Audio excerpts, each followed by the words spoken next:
Hello everyone, কি অবস্থা সবার? কেমন আছেন? আশা করছি ভালো আছেন। আমিও ভালো আছি। আজকে আপনাদের সাথে শেয়ার করব কিভাবে লবণ তৈরি করা হয়েছিল। আর এই লবণটা তৈরি করেছিল আমার মা। আমি শুধু আমার মাকে হাতে হাত লাগিয়েছিলাম।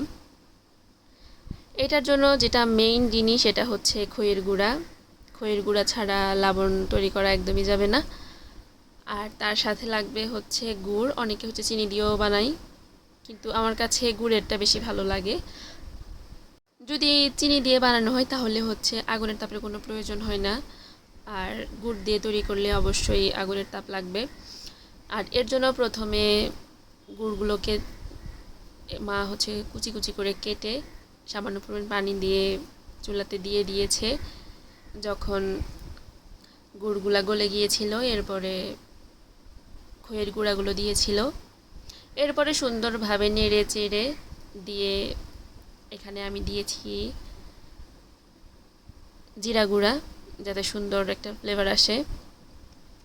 এরপরে মা হাত দিয়ে দেখতেছিল যে মানে পাকটা আসছে কিনা। পাক মানে হচ্ছে যখন আমরা খাঁজ দিয়ে তৈরি করব তখন ডিজাইনটা সুন্দরভাবে হবে কিনা, বা এটার জন্য।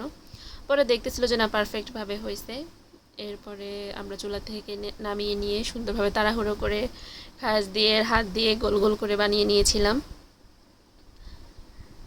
তো আর এই লবণটা যখন তৈরি করা হয়, এটা হচ্ছে যখন আমরা পাচন রান্না করি যেদিন, ওই দিনই, মানে হচ্ছে মহাদেব পূজার দিন। তো এরপরে হচ্ছে অনেকে বানায়, আবার অনেকে বানায় না। আসলে এইসব কাজে অনেক ভেজাল আছে। এখন মানুষ ভেজাল করতে একদমই চায় না, শর্টকাট খাবার খেতে চায়। তো আমার থেকে তো লবণ অনেক বেশি ভালো লাগে, খেতে মজা আছে। মানে অন্যরকম একটা টেস্ট। আপনারা কারা লবণ তৈরি করেন বা কারা খেতে পছন্দ করেন অবশ্যই কমেন্ট করে জানাবেন। আর সবসময় পাশে থাকবেন। তো আজ এ পর্যন্তই। দেখা হবে পরে অন্য কোনো ভিডিওতে। সবাই ভালো থাকবেন। টাটা।